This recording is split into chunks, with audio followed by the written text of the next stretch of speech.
Estamos de volta com o programa que hoje discute a alienação parental. Aqui com a gente a vereadora do PSDB, Adriana Ramalho, autora da lei municipal que institui a Semana de Conscientização e Prevenção à Alienação Parental. Também a diretora da ADEFAS, Associação de Direito de Família e das Sucessões, doutora Kátia Boulos, e a jornalista e publicitária Fernanda Merlo. Fernanda, eu queria perguntar para você, você já vivenciou casos de pessoas que vieram a perceber muito tempo depois que sofreram a alienação parental? Quer dizer, pode ser até mais danoso, assim, quando a pessoa demora muito para perceber? Sem dúvida, Felipe. Olha, recentemente eu participei de um curso de imersão de 3 dias, onde o objetivo é a gente fazer um autodesenvolvimento pessoal, né? E o principal objetivo do curso é justamente a quebra de crenças limitantes. E o que eu percebi durante esse curso? Que cerca de 70% das pessoas tinham crenças limitantes que vieram de alienação parental. Então, foi um dado assim que eu fiquei muito impressionada. Inclusive, tiveram sessões de regressão, né, de pessoas que quiseram expor a sua história, tamanho o desespero delas, e a grande maioria na fase adulta, 30, 35 anos, ou seja, tiveram aí uma perda, né, um comprometimento muito grande dessa fase importante da vida de desenvolvimento, né? Então, eu acredito que realmente a gente tem que se preocupar muito para que isso acabe, mas ainda assim, se houver, que consiga ativar, né, resguardar essa pessoa, essa criança, o mais rápido possível. Doutora Kátia Boulos, judicialmente, como que a alienação parental é tratada hoje? A alienação é tratada em processos de família, geralmente, e dependendo daquilo que se alega, e obviamente o que se alega tem que ser provado, pode ir para a esfera criminal. Então, por exemplo, se tratar de um crime tipificado no Código Penal, abuso sexual, por exemplo, praticado contra crianças e adolescentes, vai ser na esfera criminal que vai ser conduzido esse processo. Embora se esteja disputando na esfera civil, na vara de família, a guarda daquela criança ou daquele adolescente. Então é importante frisar isso. Por quê? O juiz da vara de família não vai imputar crime. Se houver a declaração de alienação parental, logicamente que vai ser encaminhado para a esfera criminal, e a esfera criminal vai tratar do crime que foi praticado, por exemplo, do abuso sexual. Qualquer tipo de malefício que a criança esteja sofrendo, os pais são primariamente responsáveis. É importante dizer isso, porque quando se fala em proteção de crianças e adolescentes, porque a Constituição determina, é o que eu costumo dizer, se não é o bom senso, não é o amor, não é a responsabilidade natural que esses pais têm, determina a Constituição que as crianças e adolescentes têm direitos fundamentais, a vida, a saúde, a liberdade, a moradia, a educação, né, e profissionalização, e que devem ser mantidos em absoluta proteção, livres de qualquer tipo de crueldade e de opressão. Qualquer tipo de abuso, que está na Constituição, no artigo 227.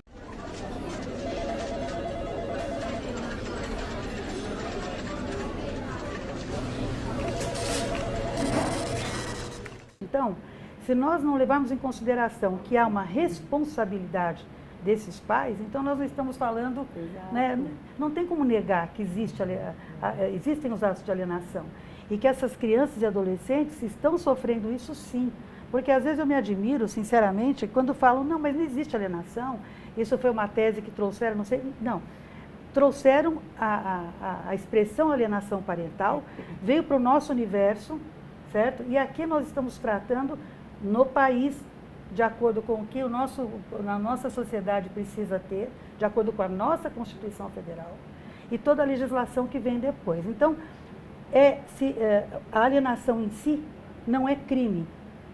E se você transformar em crime, vamos pensar bem, se a maior parte das mães aqui são as detentoras da guarda, proporcionalmente você vai ter um número maior, concorda? Pelo menos a estatística, a probabilidade é que elas sejam declaradas alienadoras. Então, incriminar vai resolver o problema da sociedade? Não. Você vai afastar também essa mãe que pode estar dentro de um processo que não foi ultimado e prejudicar ainda mais essa criança adolescente. Incriminar. Mas, os crimes que são praticados e já estão tipificados, esses sim, eles devem ser tratados como tais. As crianças e adolescentes têm que ser resguardados, afastados imediatamente daquele agressor, daquela agressora, seja quem for, né? E aí, hoje tem também uma interface com a Lei Maria da Penha. Porque no momento em que você tem a declaração de que alguém é alienador, você tem também determinadas medidas judiciais, então de afastamento, ou então de mudança de domicílio, ou então de fixação, perdão, do domicílio, quando se faz a mudança de uma forma inadvertida. Há uma série de multas, né? Inclusive até a suspensão da guarda, da autoridade parental, que é mais, né? A guarda é um dos atributos. Então, assim, se nós pensarmos que já existe uma forma de punir aquele que é declarado alienador, na esfera civil, quando se trata de crime, tem que ser punido na esfera criminal também. E hoje já se fala em reparação do dano causado por aquele que é declarado alienador. Ações para reparação de dano. É importante falar isso. Muito. Porque se a pessoa não sabe, ela está querendo proteger, ela acha que está protegendo, por exemplo, bom, já que não recebi a pensão, que é devida ao filho, então também não vou deixar aquele que deve a pensão ver, aquele ou aquela. Não deixo mais ver a criança, percebe? Enquanto não pagar a pensão. A criança está sendo privada não só da pensão para sua subsistência e também da presença dos familiares daquela pessoa que não pagou a pensão que devia. Você entende? E é importante Claro. até falar, duplamente né, doutora Kátia punida. Boulos, que na abertura que nós tivemos aqui na Câmara Municipal, da Semana de Conscientização e Prevenção à Alienação Parental, que falamos de uma forma um pouco mais aprofundada na abertura, o doutor Eduardo, inclusive, ele coloca muito essa questão que no Brasil nós temos essa estatística, esse parâmetro de que as mães são as possuidoras da guarda e vigilância das crianças, mas que em outros países é muito normal que os pais tenham essa guarda e vigilância ou que os avós tenham, mas aqui o mais corriqueiro, o mais habitual é que sejam as mães. O que a gente não quer é criar uma polêmica, né, no tema. Muito pelo contrário, a gente abre a maioria dos nossos encontros falando sobre o diálogo. Quem é a favor do diálogo? E quem é a favor de proteger e cuidar das crianças e dos adolescentes? Então, a nossa tarefa, que é a nossa missão, é fazer com que esse diálogo aconteça de uma forma macro. Para que todos entendam, não é culpa da mãe, não é culpa do pai, nós não estamos aqui para falar quem é o culpado, nós não estamos aqui para poder tipificar penalmente, mas sim qual é o melhor caminho para que essa criança cresça saudavelmente. Então, trazer para essa discussão, principalmente o que é alienação parental, mas mostrar que nós não queremos tomar partido é muito importante. Falar em todos os locais, em todos os veículos, que nós estamos apenas com foco na criança.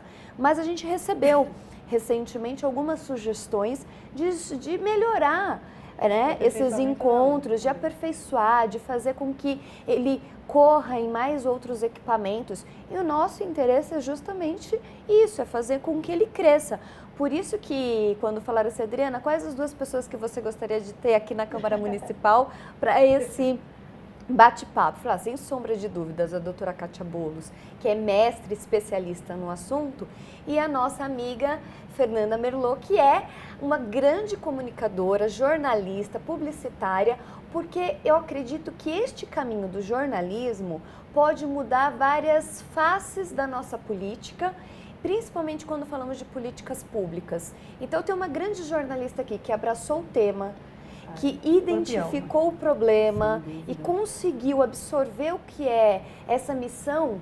Eu acho que é um dos caminhos para que a gente consiga, não só em encontros televisivos, mas principalmente na esfera educacional, a gente consiga ter a participação de todos, como professores, educadores.